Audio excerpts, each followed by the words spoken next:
Hello guys, welcome to the video. आज हम इस वीडियो में पढ़ेंगे टाइप्स ऑफ ऑर्गेनिक रिएक्शंस। ये हमारे ऑर्गेनिक का एक इम्पॉर्टेंट पार्ट है, चैप्टर है कह सकते हैं।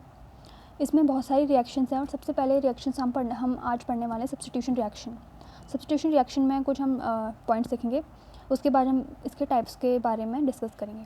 तो पहला यहाँ पे इसमें पॉइंट है और पहला हमारा रिएक्शन है सब्स्टिट्यूशन रिएक्शन, जिसमें इसका फर्स्ट पॉइंट है इसकी डेफिनेशन।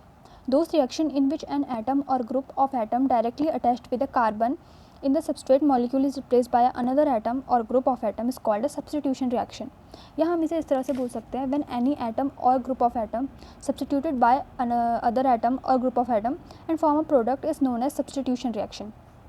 तो बेसिकली यहाँ पे क्या होता है कि कोई भी एटम या ग्रुप ऑफ एटम कह सकते हैं सब्स्टिट्यूट होता है किसी अनदर एटम या ग्रुप ऑफ एटम से, तो उस रिएक्शन को हम कहते हैं सब्स्टिट्यूशन रिएक्शन। तो बच्चों वाली हमारी डेफिनेशन होगी। यहाँ पे इंपॉर्टेंट एग्जांपल्स आते हैं, तो आप यहाँ पे इस तरह से एग्जांपल्स दे सकते हो। तो हमारा फर्स्ट यहाँ पे एग्जांपल है, हमने एक हाइड्रोकार्बन ले लिया CH4 मीथेन ले लिया और क्लोरीन के साथ उसकी रिएक्शन करवा दी in the presence of UV light और हमें ये प्रोडक्ट मिल गया। वही हमने सेकेंड में लिया है ब्रोमीन, हमने एक एल्काइल हैलाइड ले लिया और उसकी रिएक्शन हमने सोडियम हाइड्रोक्साइड से करा दी एंड यहाँ पर हमें अल्कोहल मिल गया एज अ प्रोडक्ट। तो ये सब्स्टिट्यूशन रिएक्शंस के कुछ एग्जांपल्स हैं, ऐसे आप इसमें ऐड कर सकते हैं। तो हमारे ये दो पॉइंट थे, इसकी डेफिनेशन और इसके एग्जांपल्स।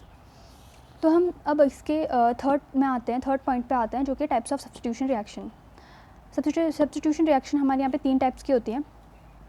फर्स्ट होती है फ्री रेडिकल सब्स्टिट्यूशन, सेकंड होती है electrophilic substitution reaction and third होती है nucleophilic substitution reaction. Nucleophilic substitution reaction जो होती है वो दो तरीके की होती है, SN1 और SN2। ये हमने 12th क्लास में पढ़ा हुआ है, ठीक है। तो ये हमारे 3 पॉइंट हैं, तीसरा इसका यही पॉइंट है टाइप्स ऑफ सब्स्टिट्यूशन रिएक्शन। तो आज हम यहाँ पे इस वीडियो में फ्री रेडिकल सब्स्टिट्यूशन रिएक्शन देखेंगे। बाकी आप एक बार और देख लीजिए, यहाँ पे हमें अपने एग्ज़ाम में भी यही करना है, इसी तरीके से पॉइंट वाइज लिखेंगे। और ऑर्गेनिक रिएक्शंस में हम बच्चे सोचते हैं कि रिएक्शंस हैं तो हमें सिर्फ रिएक्शंस करके हम लिख लेंगे और हमारा काम हो जाएगा और हमें नंबर मिल जाएंगे। ये ऐसा कुछ भी नहीं होता है। हमें ऑर्गेनिक रिएक्शंस है तो वहाँ पे रिएक्शंस कैसे हुई सारी हमें डिटेल लिखनी पड़ती है, थ्योरी यहाँ पे हमें लिखनी पड़ती है, तभी हमें यहाँ पे मार्क्स मिलते हैं। तो अब हम देखते हैं हमारी फर्स्ट जो रिएक्शन है, जो कि फ्री रेडिकल सब्स्टिट्यूशन रिएक्शन है, हम उसे देखते हैं। सो इसका फर्स्ट पॉइंट है, जो कि इसकी डेफिनेशन है, those reaction in which substitution takes place by a free radical are known as free radical substitution reaction. Second point है, in this reaction homolytic bond fusion takes place. यहाँ पे homolytic bond fusion होता है, ये हमें ध्यान रखना है। जैसे कि हमने एग्जांपल के तौर पे ले रखा है जो कि यहाँ पे रेडिकल है और ये कोई भी आपका सब्सटेंस हो सकता है, ये इससे सब्स्टिट्यूट होकर यहाँ पर प्रोडक्ट फॉर्म कर देगा और यहाँ पे आपका रेडिकल जो है आपको मिल जाएगा। तो इस तरीके से हमारा फ्री रेडिकल सब्स्टिट्यूशन रिएक्शन होता है। इसका एग्जाम्पल है, बहुत ही इंपॉर्टेंट एग्जाम्पल है, इसे आप नोट कर लीजिएगा, जो कि बहुत इंपॉर्टेंट है, एग्ज़ाम पॉइंट ऑफ व्यू से भी है और वैसे भी हमने 12th में भी कर रखा है, जो कि बहुत इंपॉर्टेंट था। ओके, तो हमारा इसमें क्या है, halogenation of methane in the presence of sunlight. इसकी जो है मैकेनिज्म आती है, एग्ज़ाम में भी आती है और आपने बोर्ड्स में अगर देखा हो 12th में तो उसमें भी बहुत इंपॉर्टेंट माना जाता है। तो ये हमने की भी है। तो halogenation of methane in the presence of sunlight, यहाँ पे हमने मीथेन ले लिया, chlorine dichlorine in the presence of UV light, तो हमें यहाँ पे अल्काइल हैलाइड मिल गया, तो ऐसे मिल गया। तो इसकी मैकेनिज्म लिखने से पहले थोड़ा हम इसकी थ्योरी लिखेंगे, क्योंकि हमें किसी भी मैकेनिज्म को स्टेप वाइज कैटेगराइज करना होता है। तो ये भी 3 स्टेप में होती है, तो इसे लिखने से पहले हम कुछ थ्योरी लिखेंगे। The mechanism of chlorination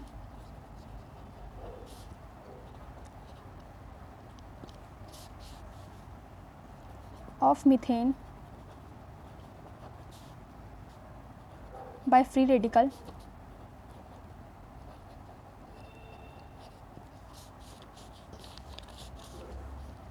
takes place in following step।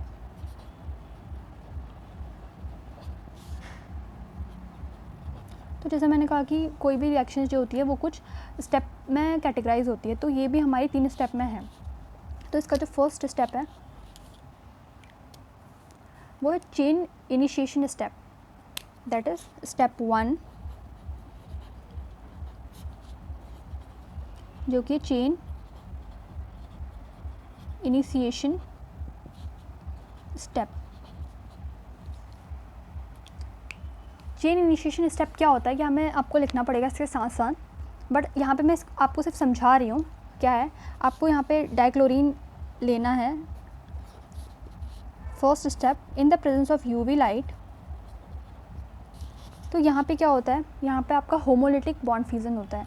Chain initiation step में क्या होगा, जो डाइक्लोरीन आप लोगे, यहाँ पे इस क्लोरीन का एक इलेक्ट्रॉन रहेगा, इस क्लोरीन का एक इलेक्ट्रॉन रहेगा, दोनों की सेम इलेक्ट्रोनेगेटिविटी है। हमने होमोलिटिक बॉन्ड फ्यूजन वाले वीडियो में भी देखा था कि होमोलिटिक बॉन्ड फ्यूजन किस तरीके से होता है, तो ये आपको आता है।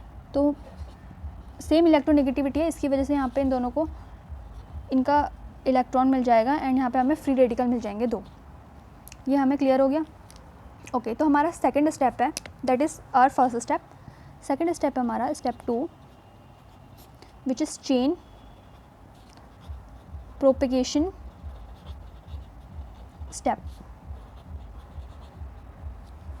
चेन प्रोपेगेशन स्टेप में क्या होता है, हम ले लेंगे पहले मीथेन CH4 प्लस Cl, जो कि यहाँ पे रेडिकल है हमारा। ओके, Cl रेडिकल, जैसे आप क्लोराइड रेडिकल भी बोल सकते हैं, क्लोरीन रेडिकल भी बोल सकते हैं। तो यहाँ पे इस स्टेप में क्या होगा, आपको जो CH4 का एक H है, यहाँ पे आप इस तरह से भी लिख सकते हैं 3 एंड यहाँ पे H करके, जो अब यहाँ पे CH3 है एंड एक H ही है।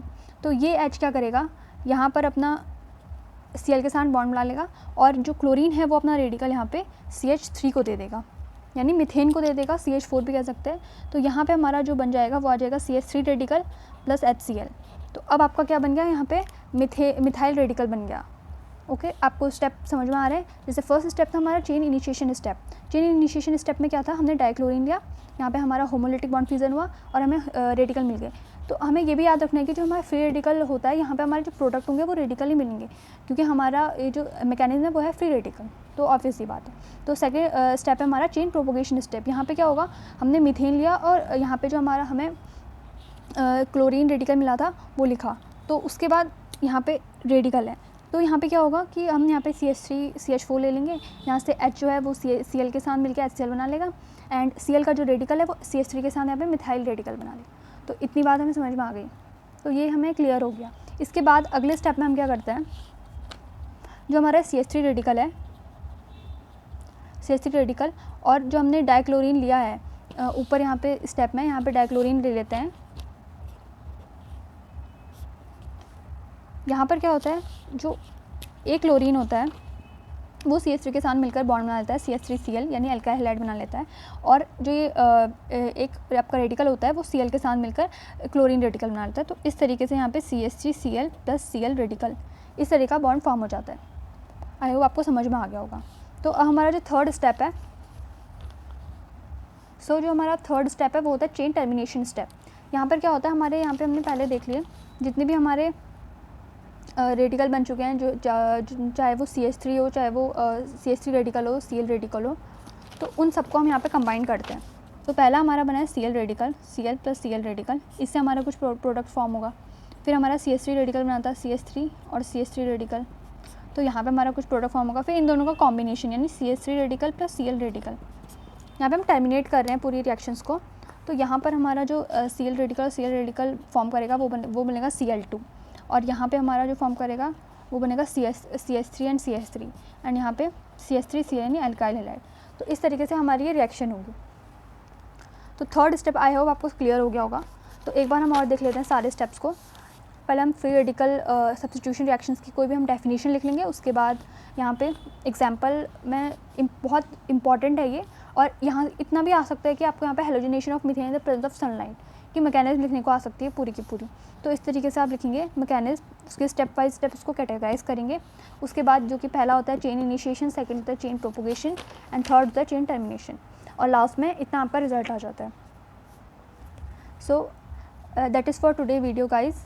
आई होप आपको समझ में आया होगा, और इसी तरीके से आप अपने एग्ज़ाम में भी लिख सकते हैं। एंड इसके अलावा भी आप बहुत कुछ इसमें ऐड कर सकते हैं जो भी आपको सफिशिएंट लगे यहाँ पे। सो आई होप आपको समझ में आया होगा। पढ़ाई करते रहें। Thank you so much.